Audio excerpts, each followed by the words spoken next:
Bonjour, je suis Saint-Ov Benjo, porte-parole de la direction de la diplomatie nationale d'Israël, ici pour vous fournir des mises à jour quotidiennes et des nouvelles en français.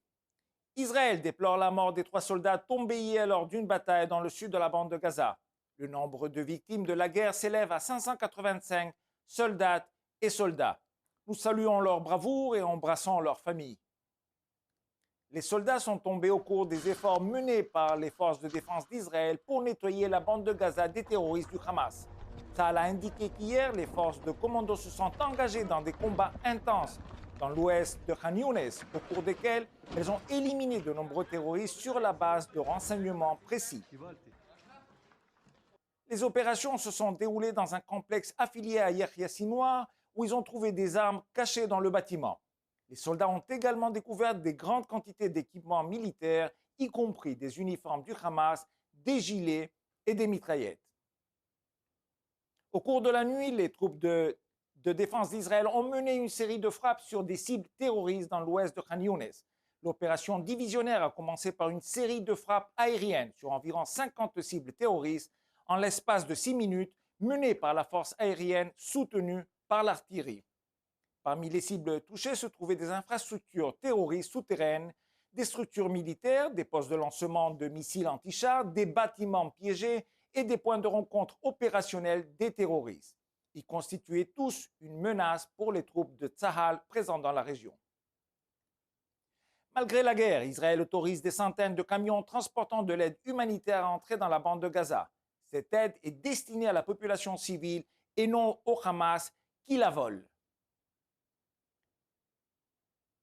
Il y a quelques jours, alors qu'ils apportaient de l'aide humanitaire dans le nord de la bande de Gaza, des milliers de Palestiniens ont arrêté les camions d'aide et les ont pillés. Des dizaines de Gazaouis ont été piétinés et écrasés par la foule et les camions. Les forces de Tsahal sont intervenues pour sécuriser les camions d'aide afin qu'ils puissent atteindre leur destination en toute sécurité. Tsahal affirme qu'il n'a pas tiré intentionnellement ni sur les manifestants ni sur le convoi humanitaire.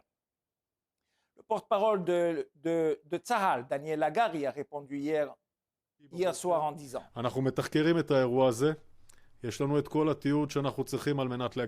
Nous examinons cet incident, nous disposons de toutes les images et nous avons besoin pour enquêter et établir les faits réels de l'incident et nous présenterons nos conclusions. L'affirmation selon laquelle nous avons intentionnellement attaqué le convoi et intentionnellement blessé ces personnes est absolument sans fondement.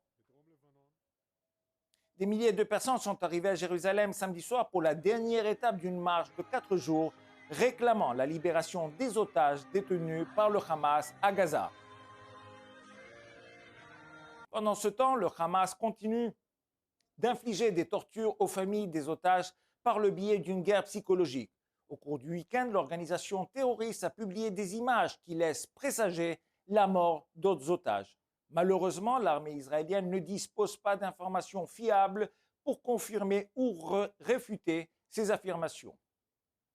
Israël continue de faire tout son possible pour libérer les 134 otages qui sont toujours cruellement détenus par l'organisation terroriste du Hamas et les rendre à leurs familles. Parallèlement à la pression militaire, les négociations se poursuivent et Israël est en contact permanent avec les pays médiateurs afin d'aboutir à un cadre permettant la libération des otages.